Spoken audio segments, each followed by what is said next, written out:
La déclaration de naissance est obligatoire pour tout enfant né en France, si elle n'est pas faite dans un certain délai. Une régularisation par voie judiciaire est nécessaire. Des sanctions pénales sont encourues.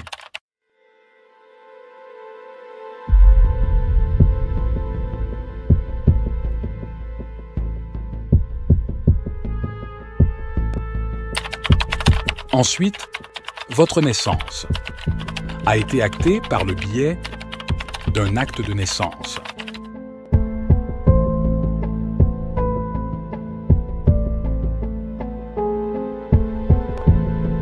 À quand l'abolition de l'esclavage par le nom?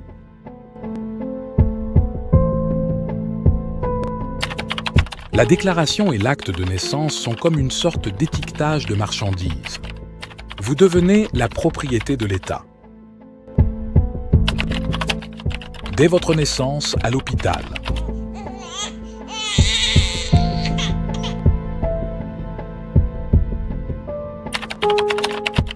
Vous devenez leur marchandise.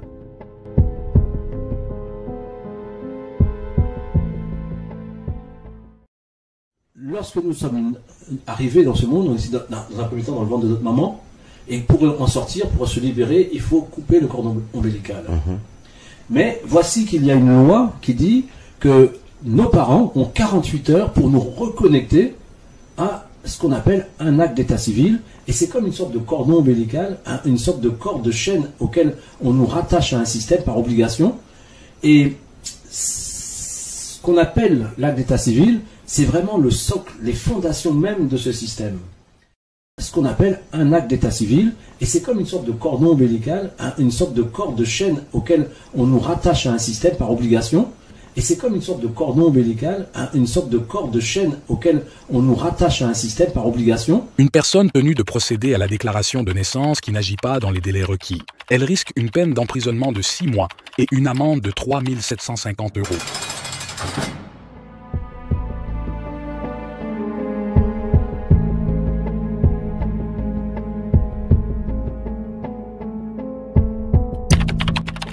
Cet acte de naissance vous rattache à un nom.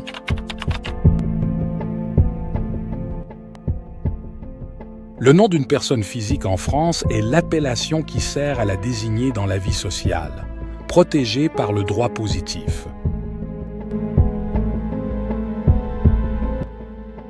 Ce nom a une valeur marchande, car il est rattaché à vous, et aussi à un numéro de sécurité sociale, ainsi qu'à une sûreté. Le droit des sûretés en France est la partie du droit civil français qui organise l'ensemble des garanties de paiement des créances à terme.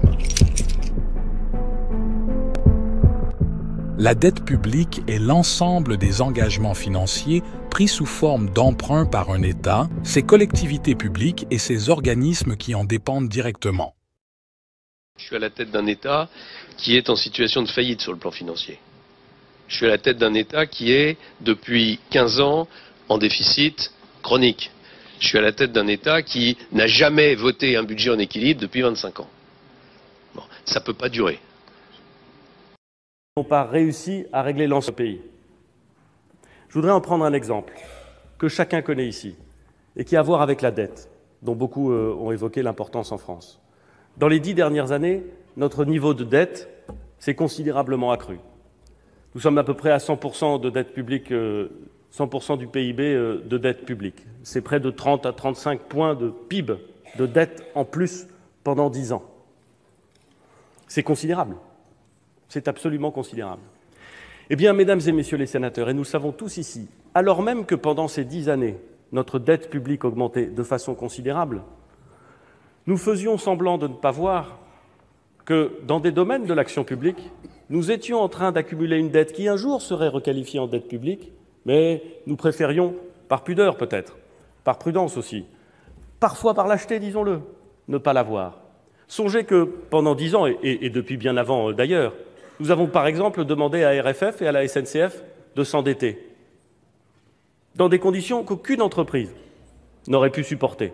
Pourquoi? Parce qu'on savait que derrière, il avait l'État. Et donc on savait qu'ultimement, cette dette qui, juridiquement, n'était pas une dette de l'État, était au fond une dette de l'État.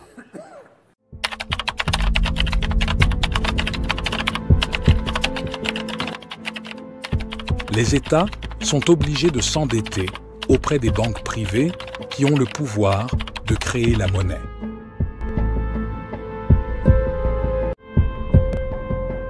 Les États obéissent à l'intérêt général, là où les sociétés obéissent à des intérêts privés. «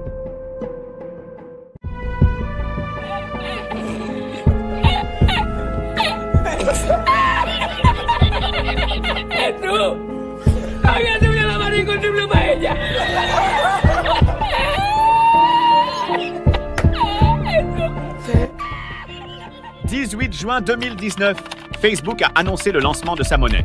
S'il s'agit d'une monnaie souveraine, ça ne peut pas être le cas. Une société privée ne peut ni ne doit créer une monnaie qui entrerait en concurrence avec les monnaies des États. » Objecte Bruno Le Maire, ministre de l'Économie et des Finances.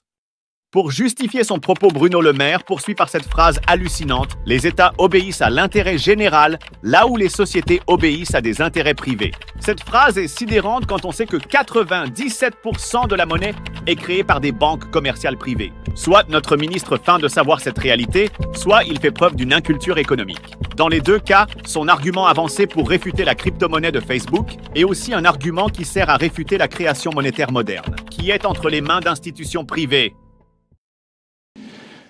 L'article inaugural du Code monétaire financier commence par la monnaie de la France et l'euro. C'est aussi un monopole de création de la monnaie scripturale par les banques, puisqu'on sait tous que 95% de la monnaie réelle créée est une monnaie scripturale bancaire, qui est donc créée par les banques.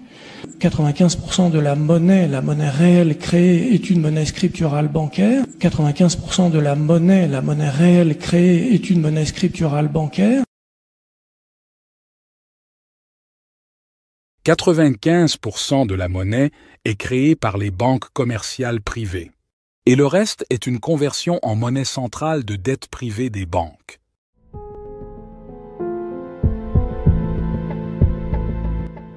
La personne physique en droit français. Le concept de personne physique est purement juridique. Il s'agit d'une abstraction, voire d'une fiction juridique.